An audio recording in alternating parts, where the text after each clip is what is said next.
Welcome to another of our Wednesday yachting luncheons. So fun to be meeting in live human being person mode versus via Zoom, which we had enough of in 3 years. So right off the bat, first thing we need to always do in these settings is introduce our staff Commodores, and we have 5 of them. What's happening with our sound here, John? We have 5. The senior staff Commodore would be Hans Troenfelds. Hans. And then we have Kimball Livingston. Kimball is here. And we have Paul Heineken. Paul Heineken is here as well. And we have Bruce Monroe. Bruce Monroe is here. And we have our junior staff Commodore, Bo Vrolik. Bo is here. Wonderful. And we aren't the only organization with Commodores, so we also, pretty good shrill. Can we tweak the shrill? And then we have also got the Rear Commodore as the title for the San Francisco station for the Cruising Club of America, Chuck Hawley. Welcome, Chuck Hawley. And having served on his board for many years, I want to recognize the founder of West Marine, Randy Repass, and Sally Christine are here. Nice to have you here.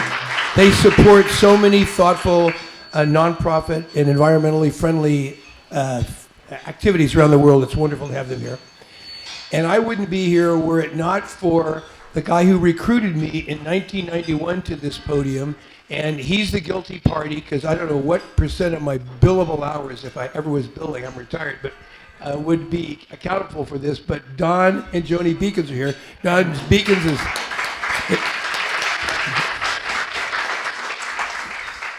Now, we get 50 speakers a year, and they come to us via all kinds of thoughtful folks. And today's speakers, she and her daughter, came to us via a person who's been at this podium herself like 5 times, and that is our own thoughtful Mary Crowley. Mary, thank you.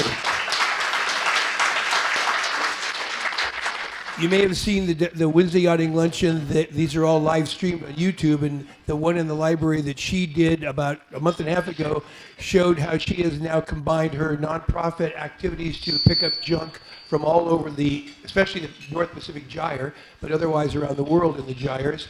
And she combined her efforts with a very, very big ocean cleanup corporation. So that was a really thoughtful thing that you've done there, Mary. So now the next question is, we've got 2 speakers, and they're both really amazing folks. The younger of the 2 was chastised at UC Berkeley for having too diverse educational environment. I can relate. So I think the sound just changed, Diego. I can relate. San Francisco State once, when I was getting all A's, I had at night school 4 nights. I was told by the teacher I had to go see the counselor. So that meant I had to take time off of my job, where I was head of advertising for Levi's, to go down to the school and meet with the counselor in daytime hours. And she said, "I got a problem with you." And I said, "Well, what's the problem?" She said, "Do you realize you have as many units in science as you have in art?" And I thought, "What's wrong with that?" And she said, "Well, I have to get you a degree, and I don't know what it's going to be at this point." Well, the same problem happened to our younger of the 2 speakers today. And she would go on to make some of the most impressive underwater vehicles on the planet, both manned and unmanned. So Liz Taylor, welcome to our stage. And her mother. Some of us have heard of her mother. The list of accolades for Sylvia Earle literally is so long that we could spend the next half hour just citing them. But to pick sort of like highlights of this girl born in Florida and educated really, as she would say, by the world, ultimately to get a PhD and MS and a PhD at Duke. Way before anybody was thinking about the environment and the oceans, our speaker was thinking about them. And when it came to giving out awards, how about Explorers Club Fellow? How about Time Magazine Hero for the Planet? How about a TED Prize? And so while Liz went down, while Liz was making these underwater submersible, where would she get such an idea? But for the fact that our speaker today set the record for women and tied Graham Hawk's record back in 1986 by going down 1,000 meters. That'll be 3,000 feet. So please welcome our speaker today, Sylvia Earle, and her daughter, Liz Taylor. Come on up, Sylvia.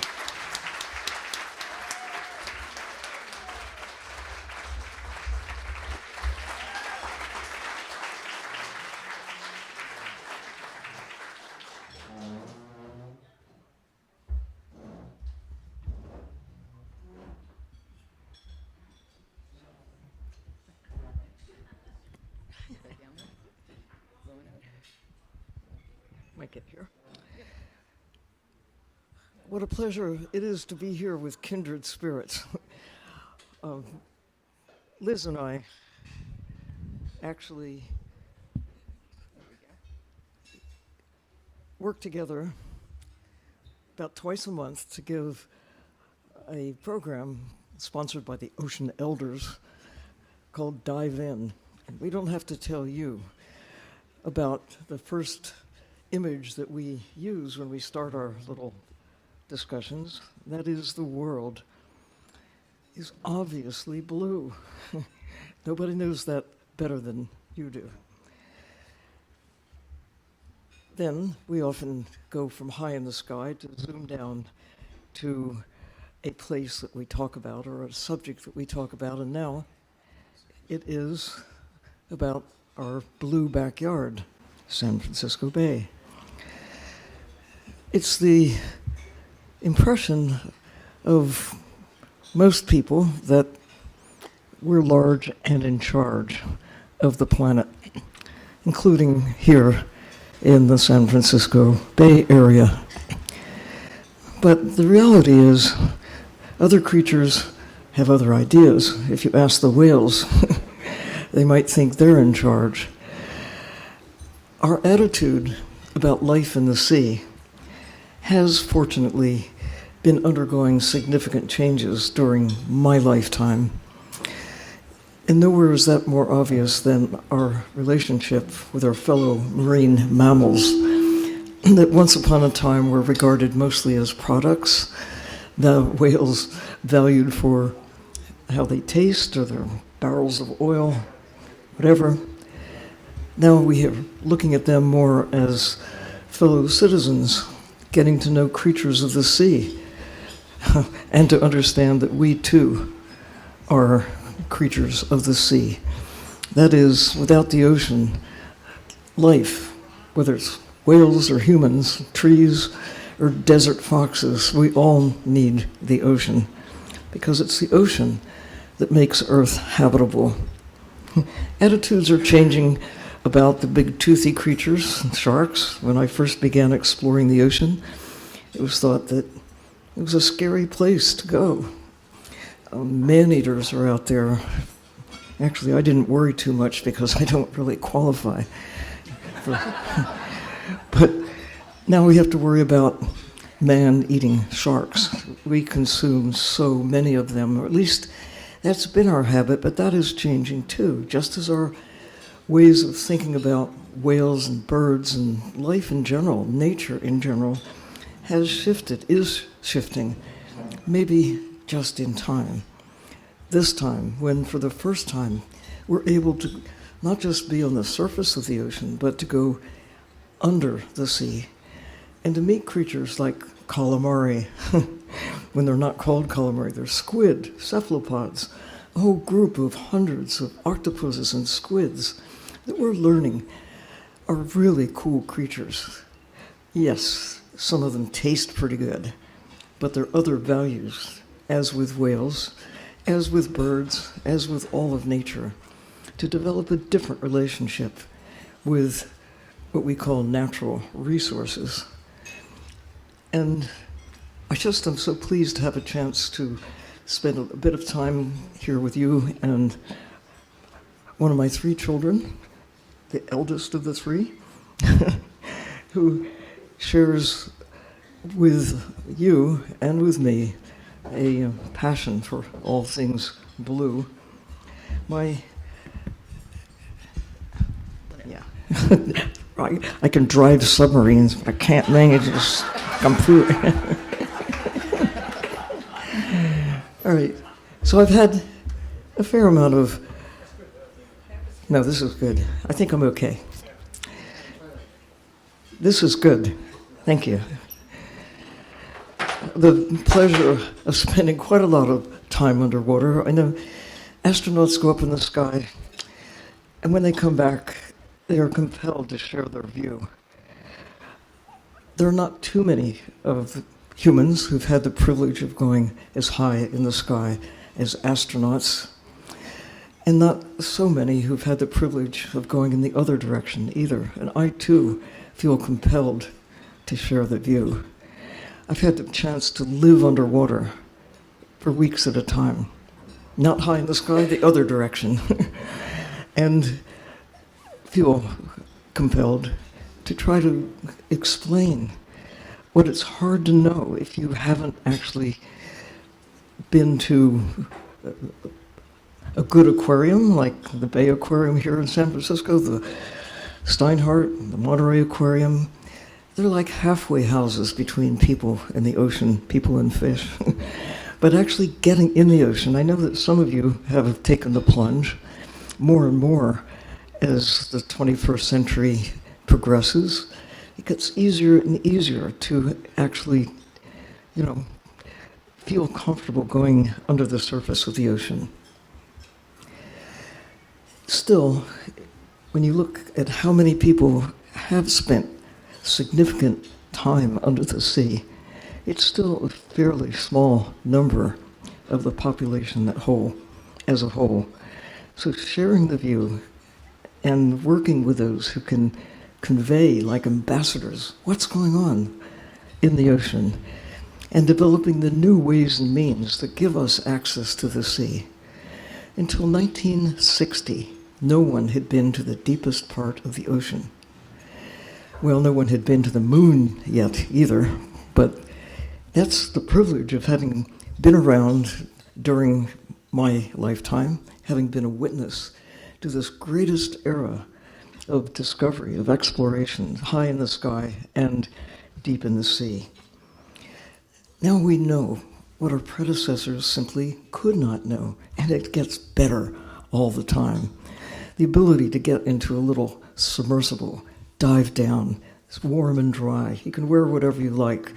You don't have to be Superman or woman to get into an undersea taxi and explore. And I've also had the pleasure of being able to share the view with my 3 kids. They haven't been able to escape. They've been submerged from their earliest years. And Liz, ta-da, has enjoyed being in various submersibles. When she was 14, learned to dive the hard way, and it joined me and during one of my submerged times living underwater in the Bahamas. So it's the best education of all, the ocean, getting out there, being in there, on there, around the blue part of the planet. And the tradition goes on. These are Liz's 2 children, 2 of my 4 grandsons. It's the Alvin in the background. I know some of you are associated with Woods Hole Oceanographic Institution, as I have been for many years, and occasionally the Alvin submersible, the workhorse of all submersibles, launched in 1964 in various iterations. It's still out there diving, exploring, getting people into the ocean. And I had a chance to go solo in this system called the Gym, named after the first person willing to put it on. Went down to not 1,000 meters, but it was 1,250 feet in Hawaii in 1979. Fast forward to a few years ago when we went back to that same location in the Pisces sub. One of the things that I found remarkable in that first dive in 1979 was finding coral in the dark that actually glow in the dark when touched bioluminescence is a phenomenon that you can witness if you're there to see it. And here's the Pisces sub that was operated by the University of Hawaii for many years. And there's a little glimpse of the luminous deep sea coral, bamboo coral, glowing. But it was possible to witness this and be there, in part because of her children, my grandchildren, who came up with the information, I guess it was you actually, about Canon's new system that is able to actually take photographs in the dark. It's 4 million ISO. So we were able to go back to the same place where I first discovered the bamboo coral luminescing 1,250 feet down in the dark. But I couldn't take a picture back in 1979. But not so long ago, with my two grandsons who operated the fancy Canon camera to get the images, it was full circle. And the idea of being able to share the view with, I mean, I've been lucky with my kids, my grandkids, but with kids everywhere. For 5 years with National Geographic, we had a project called the Sustainable Seas Expeditions, thanks to a San Francisco-based organization, the Richard and Rhoda Goldman Foundation, who gave us $5 million for 5 years to get little submarines to go around the coast of this country, to go to the marine sanctuaries, to get involved with the kids, with teachers, with anybody we could list, to go exploring. And this was 1998 to 2003. And that little submersible, one person, was used by a teacher, by a number of scientists, and even so simple to drive, even a scientist can do it. Even the head of National Geographic got inside and was able to fly around. The difference between looking at images, even being as a diver, where you have a short passport, you can go for 20 minutes or maybe an hour, to maybe 50 meters, and then you have to think about pressure, decompression. You can go at 1 atmosphere, the same pressure that we have here in this room. And if you can go and take someone who has influence over the fate of the ocean, get them to see the ocean and experience it, it just might make them think differently about the ocean. Here you see the Minister of the Environment from Ecuador about to take the plunge for the first time. He's a diver, but he'd never been below where sunlight shines. So here he is, a little apprehensive. But I suppose, like any of you, he decided to go. And in so doing, was accosted by a creature. No sound, please, no sound. Where is the sound? Can't sound. Okay. All right.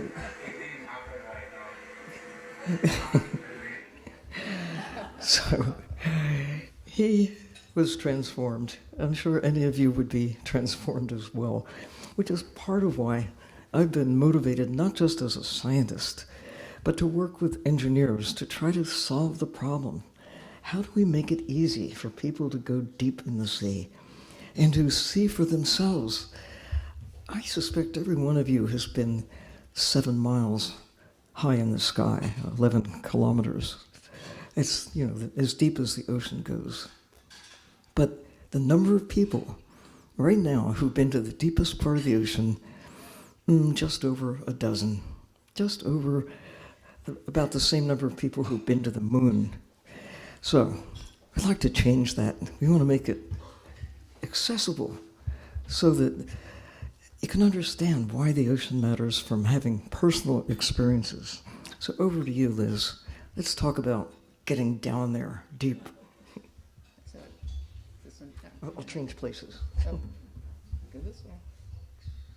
Don't fall off. No. I'm going to give this to you to hold on to.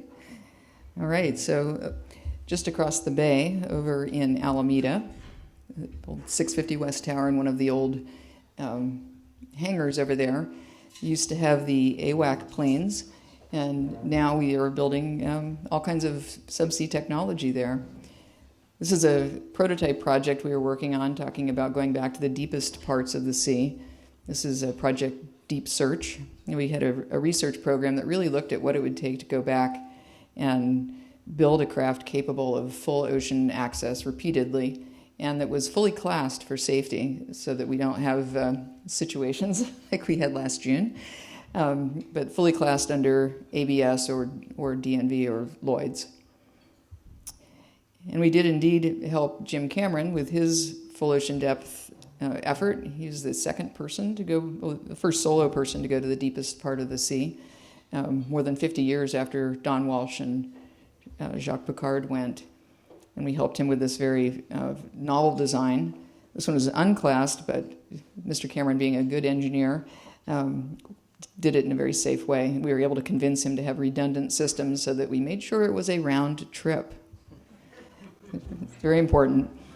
And our manipulator arm, one of our manipulator arms, was used on that craft. And you can see he affixed a Rolex to the wrist, naturally. And so we had several of those in our shop, and we offered to, put them in our pressure tank and test them first. But he's like, "No, we're going to just put it on the arm." But it has wrist rotation, so he could check the time. But this is our workshop over inside that big hangar in Alameda. It used to house AWAC spy planes, and now it has a whole variety of different submersibles under build. That sort of green bubble you see there is a 5-seat craft that we're currently delivering to a client that will be used mostly for observation, but also really to expand the capacity for ordinary people to have the experience of what it is to be an ocean scientist. Here's some more of those little deep worker submersibles. And even after we completed the Sustainable Seas expeditions, the 5-year program, we used these little one-person subs in a myriad of ways, primarily in support of science and film. The 2 red ones went to Palau to be used for the Canadian Cancer Society, and they were doing work with deep water sponges and corals and discreetly sampling for biopharmaceutical use without destroying the entire animal, just taking very small specimens. And we've also used them in Hawaii to look at the areas that have been trawled, where the beautiful coral beds, because the state mineral of Hawaii is coral, but it's an animal. That's very perplexing. But so we were trying to show people that no, this is an animal. It grows very slowly, lives hundreds, thousands of years, and that there could be a better way to go back and recover coral that's already been trawled versus killing new coral for their jewelry markets.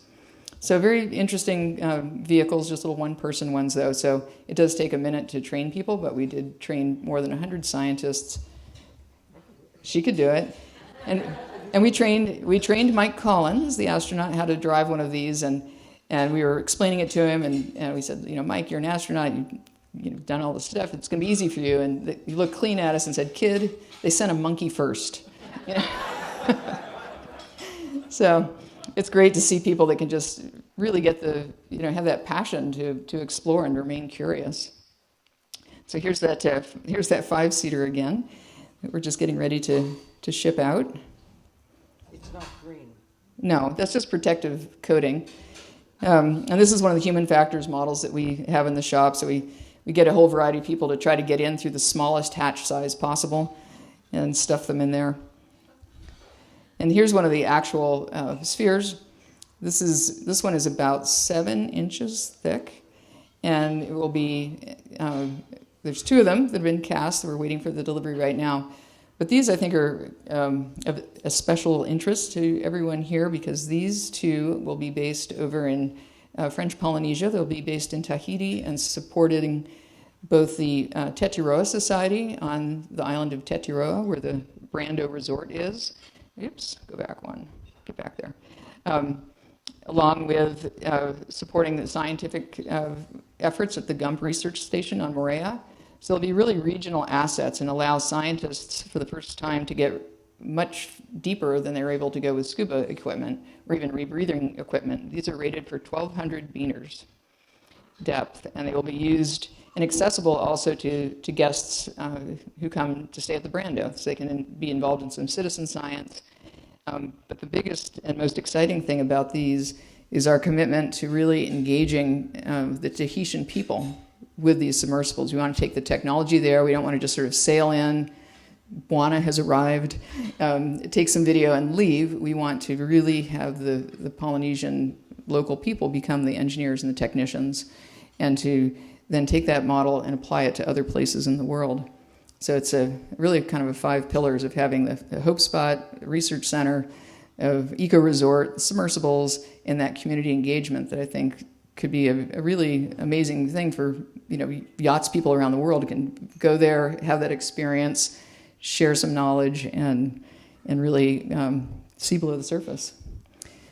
This is sort of the prototype the original renderings of those submersibles. So 3 people in each one. And yes, you can be comfortable and wear whatever you want except for shoes. You have to have socks on. You don't want to scratch that acrylic. But another work that we do, we build a lot of remotely operated vehicles. This is one that was used in Alaska to do deep water coral research again, but it's also been up in Lake Tahoe looking at the 5 different earthquake faults that go across that lake that nobody really thinks about. It's kind of a little time bomb there. And here's the big one that we built for the University of Hawaii. It's called the Lulukai, or the Sea Researcher, and it goes to 6,500 meters, and it's a true multi-mission system. We've used it to do everything from recovering lost aircraft to investigating the Claritin-Clipperton Ridge Zone ahead of any deep-sea mining activities. Here it is launching off of its mothership, the Kilomoana. And we're looking at this because, this is the future of what a lot of people envision as sort of this modern-day gold rush of being able to go out and just sort of strip mine the deep sea for rare earth minerals. And these machines have been built. They're ready to go and to just churn up this one of the last pristine areas of the deep sea. And this little video hopefully will play for us. Let's see if I click it again. Here we go. So maybe we can turn the sound down. But this gives you an idea of some of the animals that we encountered with the Lulukai. And you can see all the nodules here. And these very delicate creatures, they're just incredible and just so delicate. If you can imagine those sort of giant crawlers going across the seabed and disrupting the sediment and everything in its path. It's really an untenable thought. These the nodules that the miners want to go and collect, and we call this one the squirrel gummy bear. It's a big sea cucumber. But the nodules take millions of years to form, and each one is kind of formed around a little biological kernel of some kind. Usually it's something like a shark tooth. I think we've got a picture of one here in a minute. But this shows you this area has just been sort of cut up for prospecting. And so we're really working hard to try to get full protection for the high seas so that these areas can be just left as they are, sequestering carbon, doing all the natural services they provide. And you can see how fine that sediment is when we're being extraordinarily careful with one little scoop. And if you can imagine one of those sort of caterpillar-sized machines going across the seabed, how much sediment would be kicked up into the water column. There's a couple more little interesting critters here. Just beautiful. But there's one of the nodules in a little specimen cup. And here's how they sort of form around, something like a fossilized shark tooth. So it's almost like the ocean is making little pearls, just kind of gradually through biological methods, creating these nodules. So each one of those nodules is a living object. It's not a rock.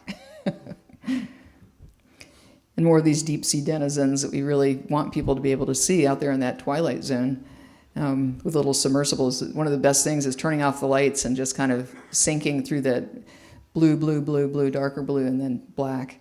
But you see so much life and light as you're going down.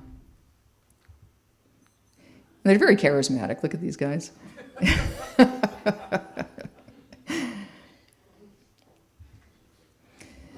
So back to Sylvia, talking about Mission Blue and the hope spots. Oh, oops. Little dance here. So it all ties together. After being given the TED Prize in 2009, making a wish big enough to change the world, what would it be? Well, the idea of doing everything possible to ignite public support, to explore and protect the blue heart of the planet. That's your space, it's everyone's space. And Mission Blue came out of that, now an organization that has been helping to inspire communities around the world to take action. Geographically defined areas, some small like Fish Rock on the west coast of Australia, to biggish places like the Sargasso Sea, the high seas area, but nonetheless can be defined in a special way. Now 160 places and growing. It's an idea that seems to be catching on. What can anybody do to take care of the ocean? San Francisco Bay has been designated as a hope spot. The Farallon Islands, also separately a hope spot, with champions working with the National Marine Sanctuary Program, working with people here locally and institutions, working with Esri, the GIS organization based in Redlands here in California, to create story maps around each of these areas, places you can put data, images, and share information across the planet.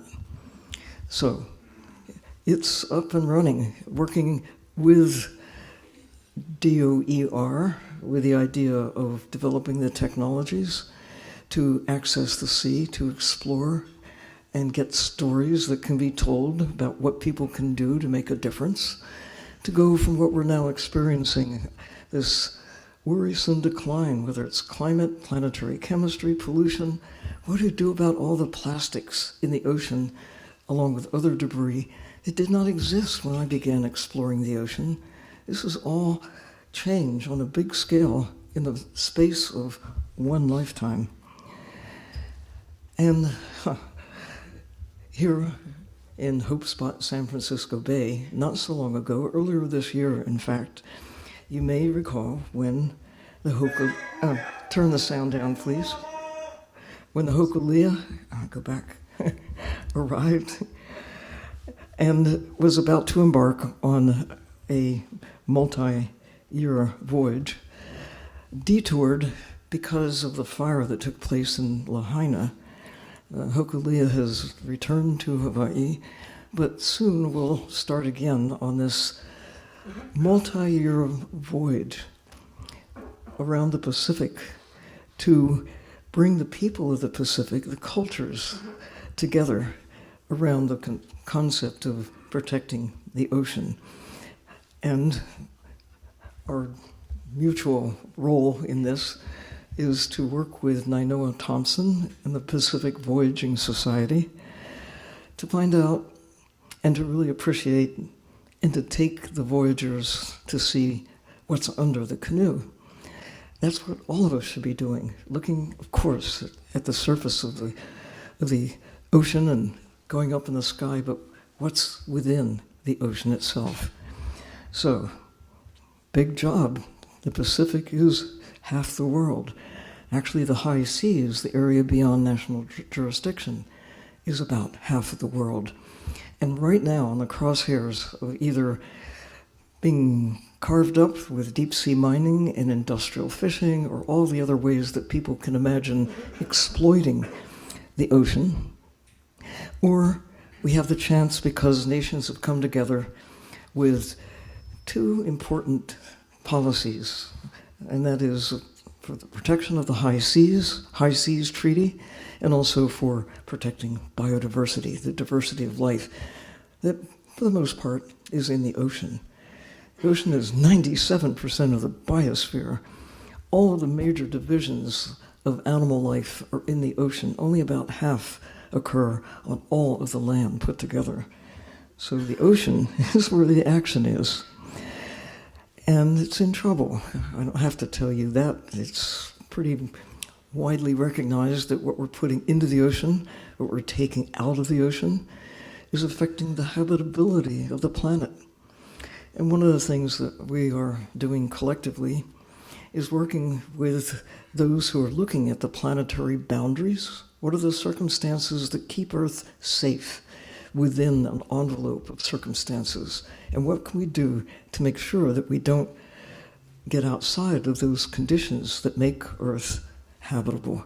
Johan Rockström, some call him Rock Star because he's a great communicator about the concerns that we now face with what we're doing to our home, Earth, so that although some of our allies, friends, really do want to go to Mars, I mean, I say, oh, here, I got my list of those I'd like to go to Mars. And I think it's great to explore, and we should do everything we can to go as far as we can beyond Earth to understand what's happening.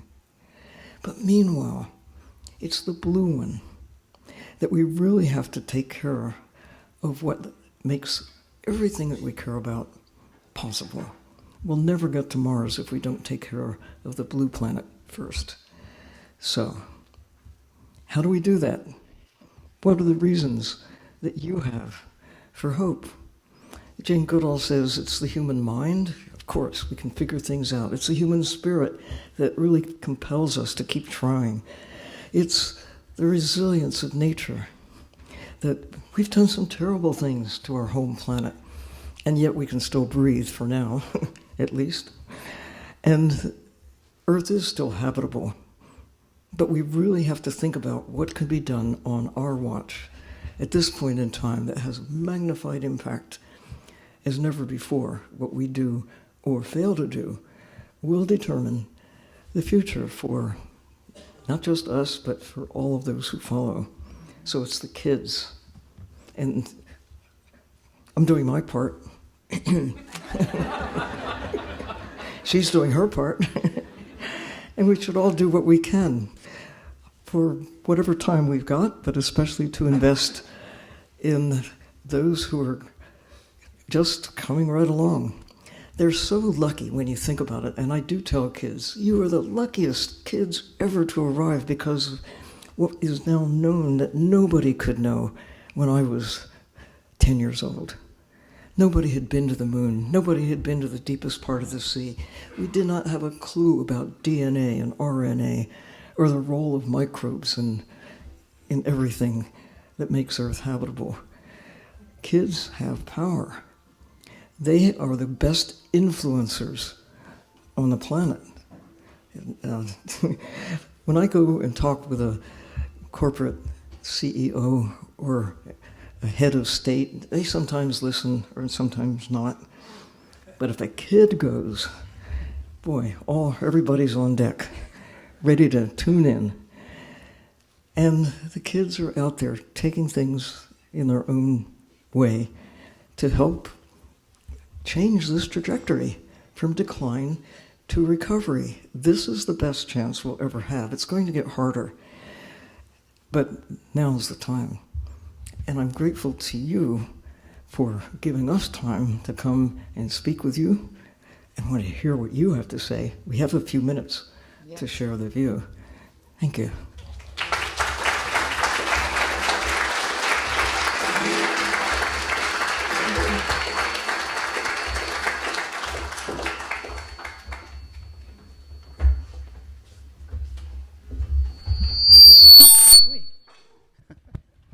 Wonderful. So, Liz, since we first booked you, I can't tell you how many phone calls, emails, text messages I've gotten who say, she has been my hero for so long, your mother. And so, Sylvia, tell me, Who are your heroes? I'm looking at them and her. No, I think this is a moment in time, as I say, but I think I was really fortunate to have parents who let me explore, who let me be a kid, and did not try to put me in a box the way some of you described how people want you to put a label on yourself. No, it's like, what do you love? And they always were kind of there for me, and that's what I've tried to do for my kids and grandkids. Just to. So Liz, where were you when a contemporary, you're a young person, you grow up, your mom and dad are there, you feel all the love from them, but when were you and where were you when one of your contemporaries said, your mother, she's like amazing? How old were you when that first happened? Oh, probably about 10. About 10. Can you describe what that was like? You're a kid and you hear this about your parents? Oh, this is scary. Well, she's still just mom, right? So, but we were out collecting. I think we were collecting fishes for the Steinhardt Aquarium in Hawaii, and they had a little collective called the Steinhardt Divers, which was kind of a little bohemian group of divers, but they'd go collect the fishes for the aquarium, and we had the opportunity to be over, kind of in a camp and getting these fish to bring back to the aquarium, and then many of the scientists there were like, she's a rock star. She's just amazing, and I'm like, yeah, she is.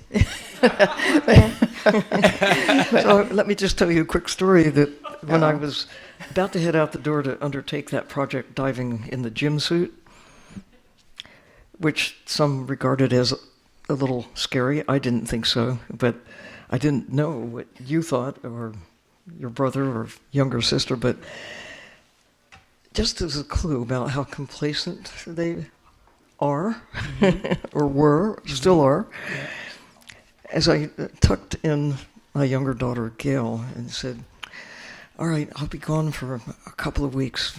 And she was all snuggled down. And she said, Mom, promise me one thing. Oh, I'm like, what's it going to be? I thought it might be like, be careful. No. Bring me a T-shirt. That's great. Innocence of children. So tell us the story about your first dive. What was when and where was your first dive? In the Weeki River with a copper diving helmet. With the idea that I had a chance to submerge and spy on the fish. I had no idea that the fish would come and spy on me. But that's the way it always seems to turn out. Going in the water to get to see whales. No, the whales came zooming over right away to see, what's this primate doing underwater?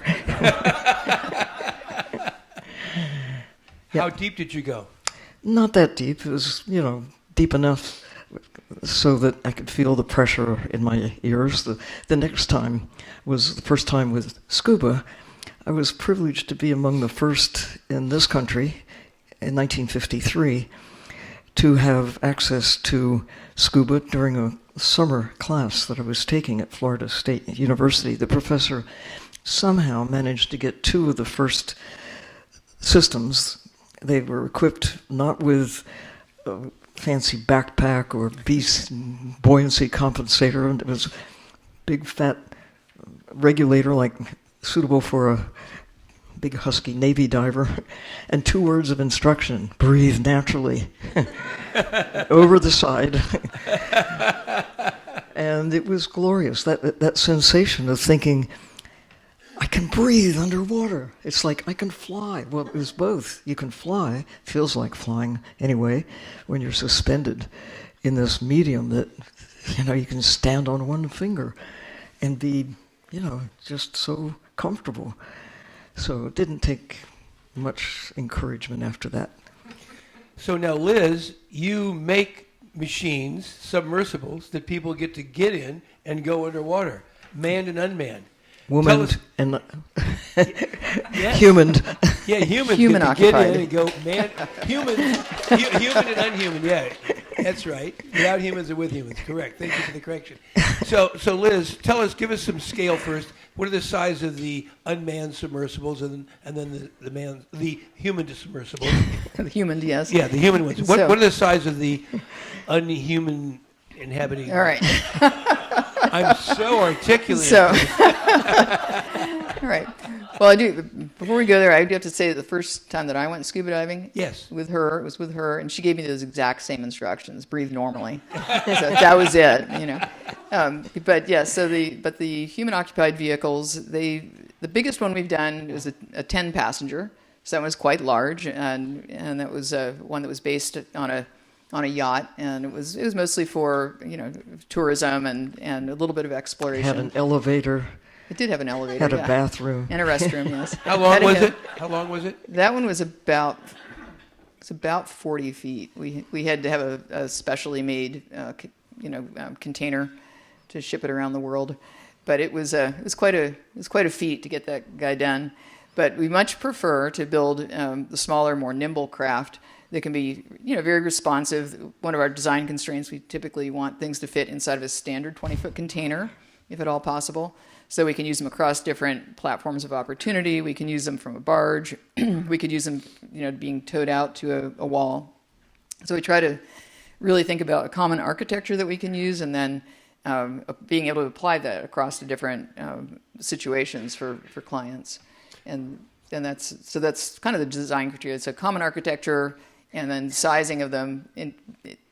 One or two will fit into a 20-foot sea container. And what's a small one? How small are the small ones? So those little deep workers, like you saw, the one-person ones, we modified a lot of those for science and so forth. And the space inside of them is based around kind of a business class airline seat. So maybe about this is the size of the space you're sitting in. And then if you come across to our little Deep Ocean Explorer store over there in Alameda, we have a model of one. You can come sit in the thing and kind of see for yourself.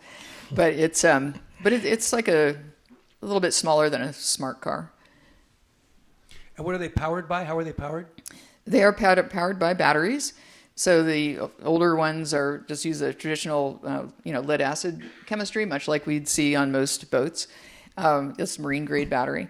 The current ones, we're really kind of looking at a lot of different chemistries with batteries, because it's a real hot button for the whole industry, because we don't want to, use any chemicals or minerals or metals that are going to be derived from this whole deep sea mining escapade. So we're really working with chemists and with battery manufacturers to have some that are certified free of cobalt and manganese and other nickel, things that she likes to call unobtainium. That we really should be. I mean, we're smart enough, we're clever enough. Look at all the things we can do. We should very well be able to build batteries that don't require us to go out and destroy the ocean to do that. And we also want things to be very circular in the manufacturing. So we look at how recyclable are they at life end. And so those are all things that we take into consideration as we're building anything. So, Sylvia, you've been underwater. You've done all these amazing things. What scares you? Driving in traffic.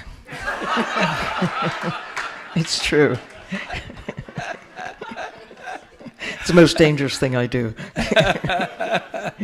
Not that I'm that bad a driver. It's, think about it. What keeps the guy coming at you from crossing that little line of paint? You hope it's a mutual desire to live. No guarantee. So, Liz, what do these cost? Give us a price range. Tom Perkins showed me one that Graham had made for him 20 or so years ago.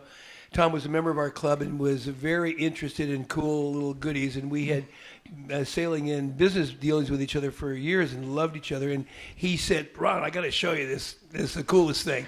And so, and it was really tight. It was like getting into a Ferrari. It was really, really, really hard to get 6 foot, 180-pound Ron Young inside of it. And it was a two-man sub. So What does one cost nowadays? A little one man, two man. Give us the price. What's a big one cost? Liz. Well, the Big 10 passenger, that was sort of like a non-disclosed number for that particular client. But I mean, the ones that we build for science and so forth, we attempt to build them in pairs because there's a little bit of economy in that. So we try to come in somewhere around $5 million for a pair of them, $5 to $6 million, somewhere in that range, and they typically will have at least a 20-year lifespan. So over time, they kind of amortize to a fairly good value for the money. And then we do try to future-proof them as well so that we can add technology as it evolves because it's evolving so quickly. So that's helping us in some ways with price because we're able to use smaller electronics and things of that nature and things that are off the shelf and marinize them. So we always are trying to try to make it as affordable as possible, but also as safe as possible. And what are the Go ahead. Think about how camera technology has evolved just in 20 years, or lights. Phones. Phones. So that versatility to build something that is adaptable is really key. I wish that a phone would last for more than a year or so, but or a computer, they keep coming up with new benefits, new technologies. But to your point, to be able to at least put the ingredients back into the mix somehow so that you're not just having a one-time use, like plastic bag, use it once and throw it away, whether it's for a day or for a year. There is no way. Yeah. There is no way, right? Yeah. So our guests are so fascinating. I'm going to keep asking questions, but John, if you'll get a mic, if you have a question in the audience, put your hand up. John Bechtel will bring you the mic, or Walter will bring you the mic, and Kathy will be looking online at comments that come from online. Question in the back of the room?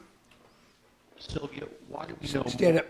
Sylvia, why do we know more about space in our oceans? John Harrington asks, why do we, and he's our librarian for the Yacht Club. John, thanks for your service as librarian. Why do we know more about space than the ocean? Was that the question, John? I don't think there's a straight answer, but I had lunch with Claire Booth Luce in her home in Hawaii. She's, famous playwright, diplomat, lots of things. And that question came up. And she said, well, I think it's simple, my dear. And looking at the big puffy white clouds overhead, heaven is that way, and it's in the other direction.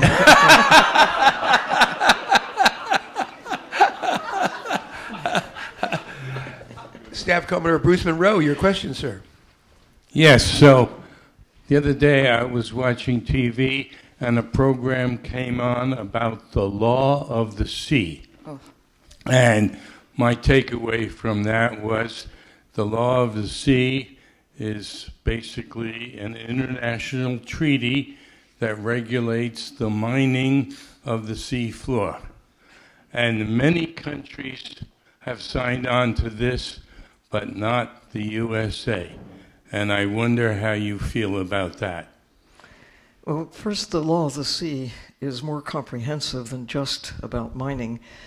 The Deep Sea Mining Authority is a subset. It's kind of separate but associated. And it consists of representatives from not all of the nations of the world. I think about 60 or so are involved, and their headquarters is in Jamaica. And that's just a fluke. I have to pull back and say, law of the sea. I think we have to look at the laws of nature, number one. We better listen up to that first. But as humans, we're trying to behave ourselves within the laws of nature, and particularly looking at the ocean, where our attitude has not just the ocean, but all of nature.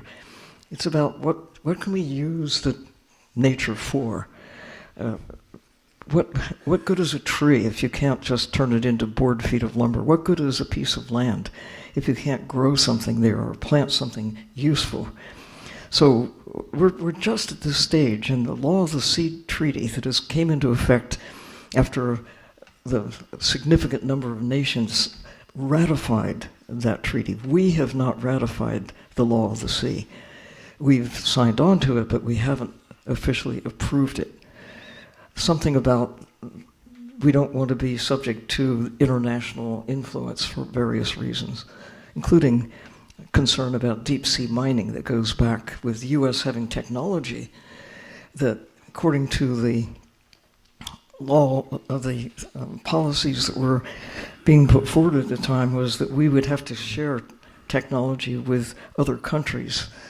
And that is just has been opposed and still is being opposed in a way. So, a little bit complicated, but in general, we do abide as a country by the law of the sea, but we can't be at the table with those who have ratified it. So we're not at the table with the deep sea group when they gather to discuss policies about deep sea mining. And we're not at the table either when it comes to other law of the sea matters. We abide by it, but for example, in the discussions about the high Arctic, about whether to protect parts of the high seas that are not within the jurisdiction of any country. Law of the sea ratifies the concept that every nation with a coast has authority out 200 nautical miles. And beyond that, it's the high seas, the Wild West, if you will, that has finally come under some beginning approach through the High Seas Treaty. But that hasn't been, only a few nations have ratified that right now. I mean, like 5. And they need about 60, I think, for ratification to make it legal. I mean, it's a deep subject. And I encourage everyone to tune in. The knowledge is out there to find out what's going on about the governance of the planet. High seas, half of the world, it's on the table, up for grabs. What we do or fail to do right now on our watch will determine whether we do continue exploiting the ocean in the same old way we've been doing, like taking wildlife by the ton. Maybe we need to rethink some of these things. So Sylvia, just to be on the record, so there are about 16 senators who are not supporting the Convention of the Law of the Sea. Do you believe we should ratify it? America should or should not ratify it? Oh, absolutely. We need to. Okay, so you're a yes that we should be ratified. Why? It's been baffling to me that we would not be at the table and have an official voice. It's the best way. I mean, when you look at that view of Earth from afar, we're all in this together. We can't avoid that. It's always been that way. But in the 21st century, I really strongly feel that we need to show pride in our differences, in our national differences, in our heritage, in our culture, whatever it is, language, food, art, music, science. But at the same time, we have to pull together as never before, because it doesn't matter where on the planet something happens, everything is affected, whether it's a fire in Brazil, a war in the Middle East, or something wonderful, like when the Papahanaumokuakea Marine Reserve was established, safeguarding the waters around the northwestern Hawaiian Islands, first by George W. Bush and then by President Obama, to be able to say, we're giving back. We realize we can't just continue taking and still have the planet continue to give. We have to work with nature. And that means let's work together to safeguard Earth. So now there's a small collection of people in the Bay Area who chair speaking series for yacht clubs like this, and one of them has got a question. She did this for several years for San Francisco Yacht Club. Mo Roddy, you have a question. Yeah, it's not nearly as profound as yours, Bruce. So I studied marine biology, and way back 45 years ago, I was taught that the majority of our oxygen comes from all along the areas where it's shallow enough for bacteria, sunlight, plankton, phytoplankton specifically. And about 80% of our oxygen comes from the shallow water. Now you've discovered this. I'm very curious about the bamboo coral that you found. It's a filter feeder? Asking? Photosynthesis is the process that happens in sunlight. But So more than deep. half comes from the ocean, not just in mangrove trees and seagrasses and kelp forests, but the biggest forests are the tiny ones. Phytoplankton. Phytoplankton. Yeah. Phytoplankton, right. And that's the generator Bioemissions. capturing carbon dioxide, producing food, simple sugar, and generating oxygen as a byproduct. But for photosynthesis, we wouldn't be here, and no animals can exist without that. And in the deep sea, there's another process of capturing carbon and generating food in the absence of light. It's chemosynthesis, not photosynthesis. And those corals that produce light, that's not really food generating, it's just light production, and like lightning bugs, like glowworms. Glowworms. It's another whole chemical process that's remarkably common on Earth underwater. It's rare above water, but those who study bioluminescence, as a specialty, figure that about 90% of creatures in the sea, below where sunlight shines, have some form of bioluminescence. Little lights under their eyes or little lights down the side for fish. There's some kinds of starfish, many variations on the theme of these gelatinous creatures. And I think all kinds of krill and many other shrimp, many other arthropods produce some form. Oh, it's squid. There's some squid and octopuses that produce bioluminescent ink. It's wild. It's where sunlight shines. A nice escape mechanism for squid and octopus. A little puff of something you can see that what confuses a would-be predator. Doesn't do any good in the deep sea. Black is black. It's also really worth noting that what we call in the twilight zone of the deep scattering layer, this huge migration goes on every single night. These animals that live in the deep sea, they come up and they really have this incredible function of mixing the layers of the ocean. The biomass is that big that it just mixes the water and it kind of drives down a lot of the carbon and decomposed matter at the surface and provides some food and so forth into the deeper layers of the ocean.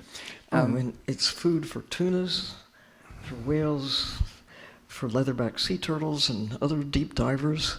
This migrating layer that goes down to like 1,000 meters where these little subs can go. Imagine sitting in the midst of this migration. It's bigger than the Serengeti. Migrating with them. But Every day. It's a concern.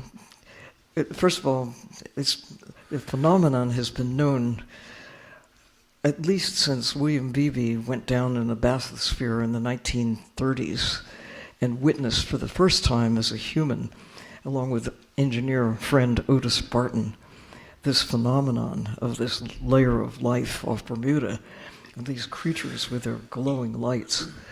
And he was so eloquent in describing them. When I read it as a kid, that's what really got me going about submersibles. I want to see this. I want to go there. I want to be like William Beebe.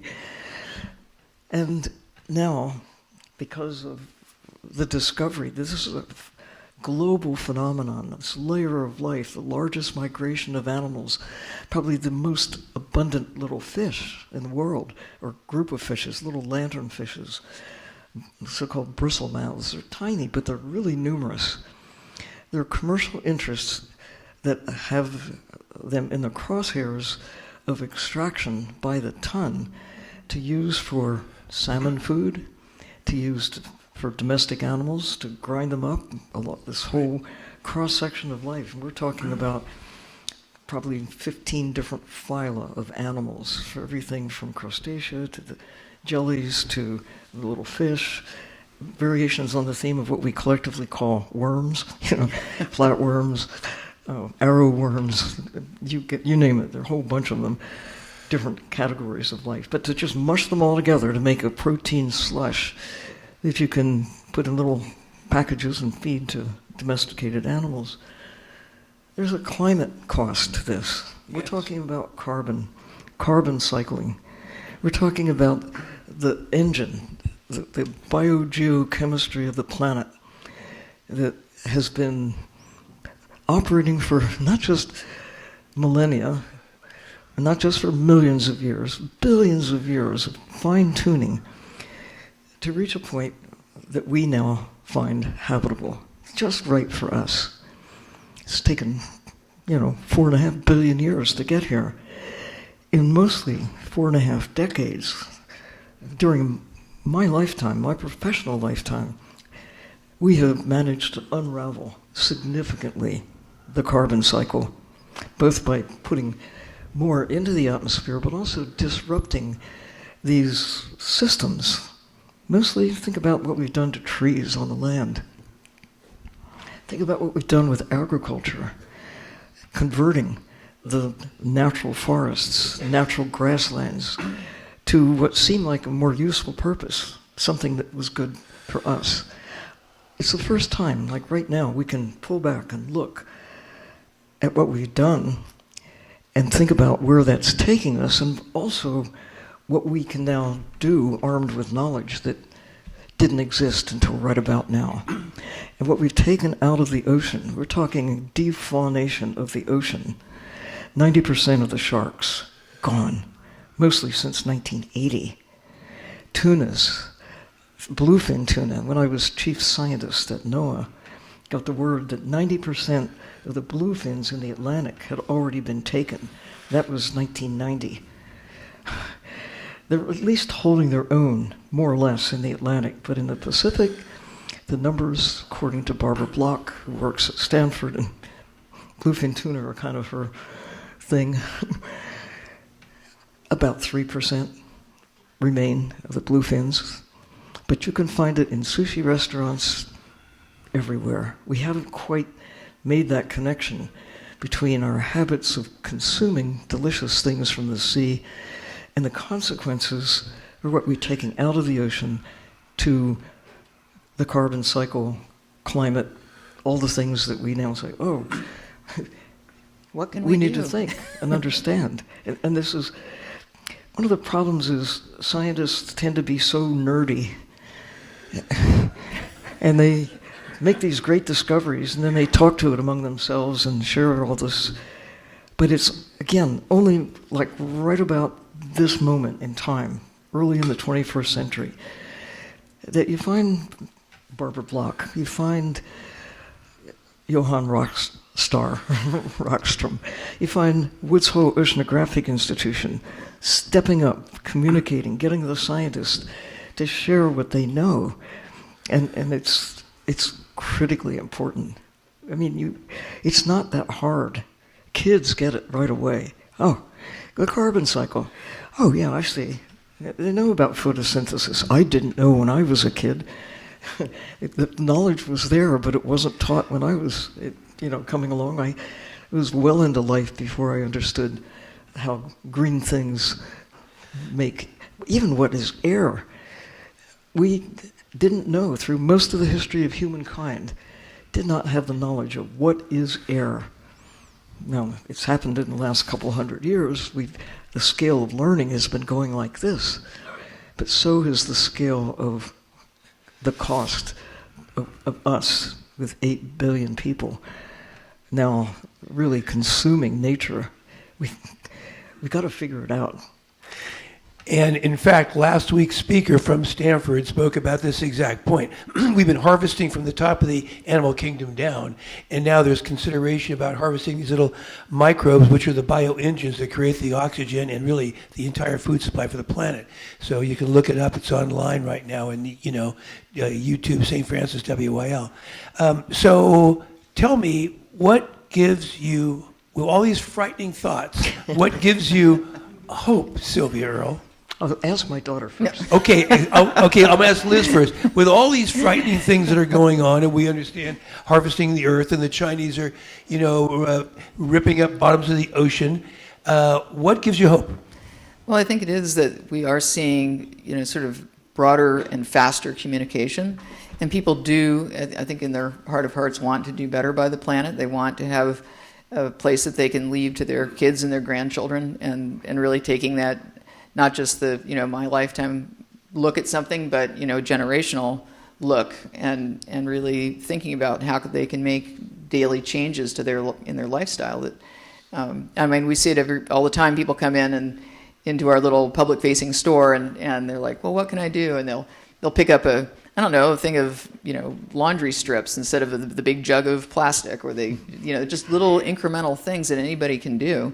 But they start to do them, and then they start to talk about it, and then I always encourage people to remain curious and, grab a kid and take them to the beach, and then get the kid to talk to the elders in their lives, and compare, like, what do we see today that my grandparents, that's lacking now in that space? Like, what species are missing, and what can we do together to fix that problem, to rewild areas? I'm really hopeful for people that are rewilding their yards, bit by bit. They're selecting native plants. They're, using water better. They're doing just these small things that together can really, really add up and turn the trajectory around.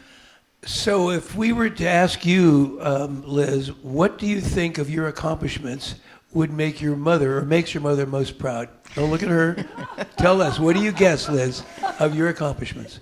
Well, she just likes us to make submersibles. She likes taking people down in them, and and she's always honest and make it simple enough that she can still drive them.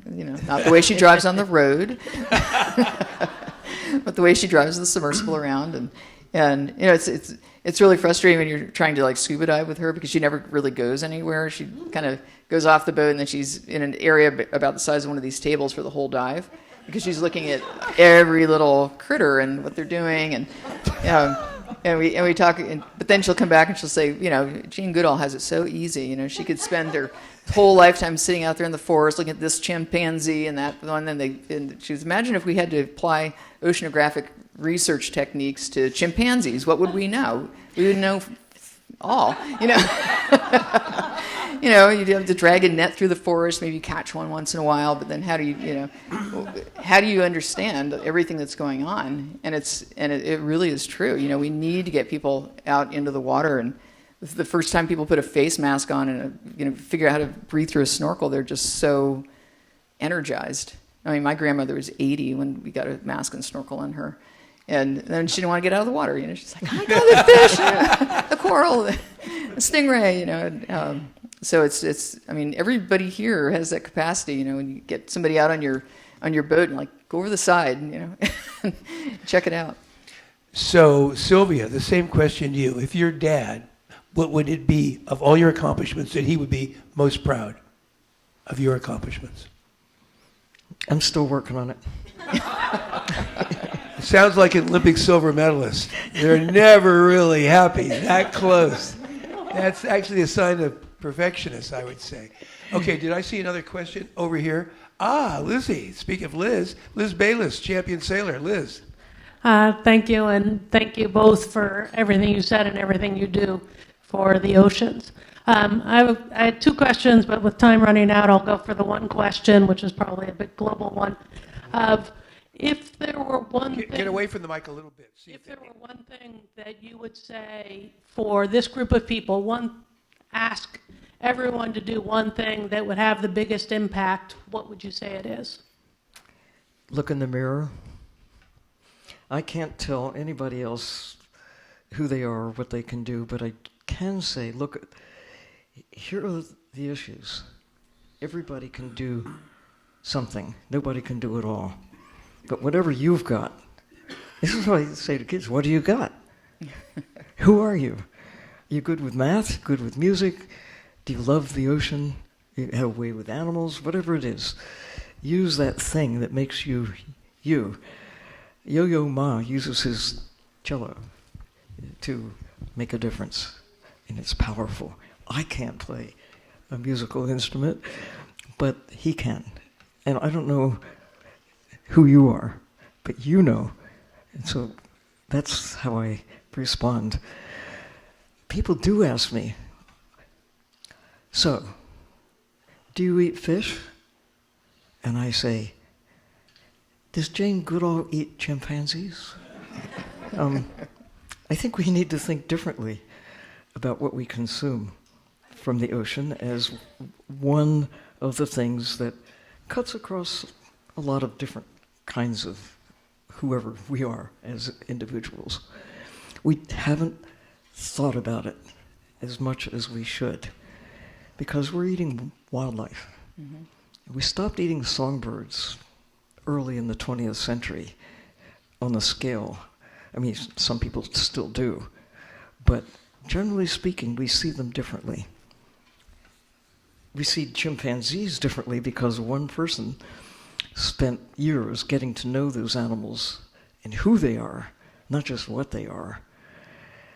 Craig Foster, the octopus teacher guy, one man, one octopus, 1 year, one film, one Oscar, and people were thinking differently about octopuses.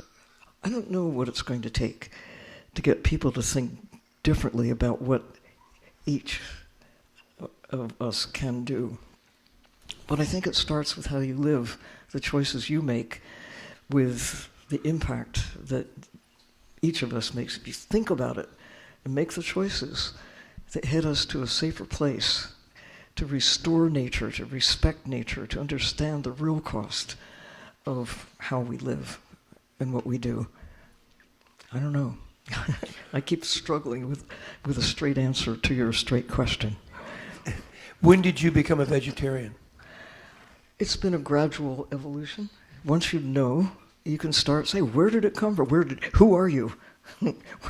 Whether it's broccoli or Kentucky Fried, who are you? Where did you come from? What did it take to to put you in my store or on my restaurant or on my plate? It's a, you should never be bored. There are always questions to ask that can maybe help you make better decisions. We have a question over here. Stand up, please. Where's the question? Oh, it's Paul. Paul Kamen has a question. Paul Kamen, Hi. naval architect. Okay, from chimpanzees back to whales. This is a technical question for Liz, or for that matter, for anyone else in the room. Wait. Fix the mic, Diego. Just turn it so it's not near a speaker. There's a speaker Okay. right there. How's this? Okay. Aim it that way because there's a speaker, yeah. Aim it this way. Try it. Okay. Okay, technical question for Liz or anyone else in the room for that matter. I just completed a project with the New England Aquarium funded by NOAA to analyze propeller strike wounds in Atlantic right whales. We were hoping to get a kind of fingerprint out of the strike wounds that would identify the propeller and in turn identify the type of ship, and that would in turn regulations for speed in areas. We don't really have a way of getting that fingerprint we were looking for. And my conclusion is the only way to really solve this problem of whale kills by ship strikes is to find a way to attach an AIS transmitter to each whale. And with Atlantic right whales, that's not hard. There aren't that many of them left, and we know all of them by number, if not name. So is this a problem that you have worked on? There are some serious technical issues trying to do this, and I'd like to put out the challenge to find a way to get AIS tags on whales, because I think that will actually solve this ship collision problem. Okay, so the question is, can you get AIS chips on whales? And by the way, right whales are literally the subject of next week's WYL. The world's foremost authority, Jessica Krantz, is flying down from Seattle to talk about right whales. They are the most endangered of all the whales. Yes, I mean, there are ways and means that people do put tags on whales, but a lot of the problem, of course, is that most the technology only kind of works when their whale is at the surface, right? It kind of can send that acoustic signal when it's at the surface to like an iridium network to kind of help track the whale. Well, but they do, because a lot of whales, it's funny, like blue whales, for example, it's the weirdest thing, but they're sort of like a rabbit, right? So then they get scared, they freeze. And so everybody's like, oh, the whale just moved out of the way of the ship, but they don't. They freeze, and then they get hit by the vessel. So some of the ways that they've been, I've spent a lot of time talking to a friend over at the Coast Guard about the sort of collision issue across the board and entanglement and all the other problems of ship conflicts. And so one thing that they're doing is they're kind of using drone technology to be able to kind of fly ahead of a vessel and look for any kind of whale spouts and things like that, and really just to get vessels, particularly larger cargo ships, to just slow down. Is one of the best things they can do, and to use some of the technology that we do have from aerial surveillance. Drones can be flown off of vessels right now, but to try to spot them and to avoid migration routes, that's a big problem along the West Coast here. It's taking the ships out of the main migration routes. It adds a couple days to their transit time, but you hit fewer animals that way. And then being able to identify individual prop strikes, there could be some science with that, that you could analyze that, but it's sort of like too late. Because the animal's already dead or mortally, badly wounded or scarred. So there are ways to put these tags on, and they do track them. We track tuna, we track sea turtles. There's all kinds of animals that are tracked. So it is a way that could potentially help, but it seems like the main issue right now is to just get vessels to be more aware and to slow down, and then to use kind of mapping technology and drones, aerial technology, to try to really pin down where they are and to give them a lot of space to stay away from the vessels. Sylvia. So ship strikes represent one category of problems with some real hope. As you know, knowing where the whales tend to go, they tend to follow pathways, migration routes. You might not get every last whale that way, but you'd get the places that they tend to follow, like bird migrations. You should know where not to put wind farms. You should just avoid those. We need to work and be mindful of other forms of life. It's not, and in the end, it is about us. We need the birds, we need the whales, we need the sharks, we need a world that works to make the planet that works. Anyway, ship strikes, we're taking their food. When we consume squid by the ton, that means sperm whales and other whales are not getting their groceries. So we're starving them on that one. And the entanglement issue is probably far and away the greatest way that we're currently affecting marine mammals and birds and other life in the sea. World Wildlife has done some research on how deadly the lost and tossed fishing gear, whether it's crab pots on the West Coast, lobster pots on the East Coast, drift nets, long lines, trawling, whatever it is. There's tons. You can't even imagine. Since the 1960s, ghost nets, ghost traps, ghost gear, on the order of 300,000 marine mammals are killed by entanglement or engulfing the plastic junk that we put into or whatever. The debris. And the turtles, seabirds, especially albatrosses and other seabirds that sometimes go down for a long line piece of bait, and then they get hooked and die. And if you know, you might be able to do something. But we haven't known until fairly recently the magnitude of the damage we're doing with all the best intentions in the world. We're not deliberately trying to kill whales with lost crab traps, but it's happening. Now we know, I don't know, maybe we can either make different choices about what to eat or think of better ways to capture the animals without capturing these other creatures in the process.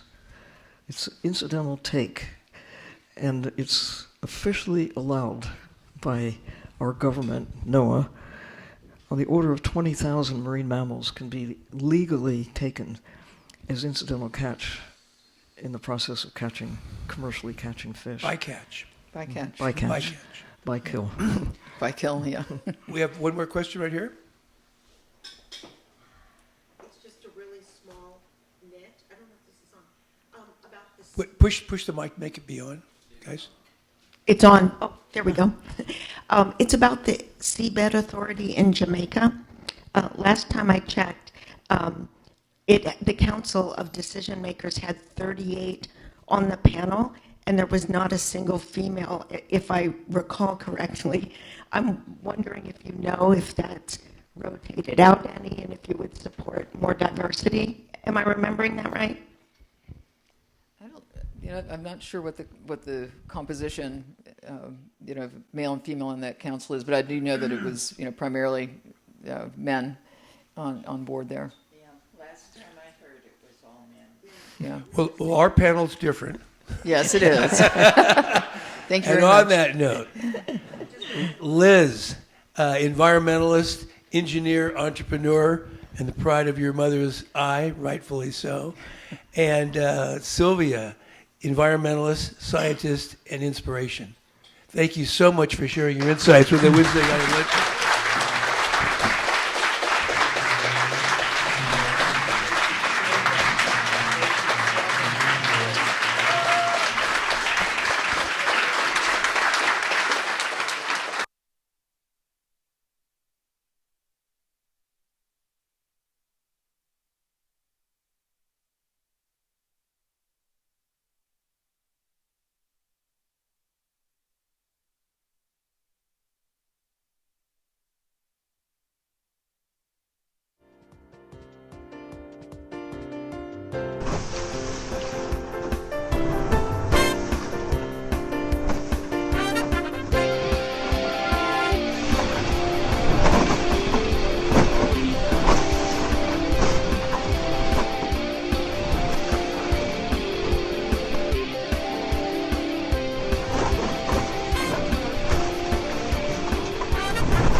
This has been a presentation of the Wednesday Yachting Luncheon.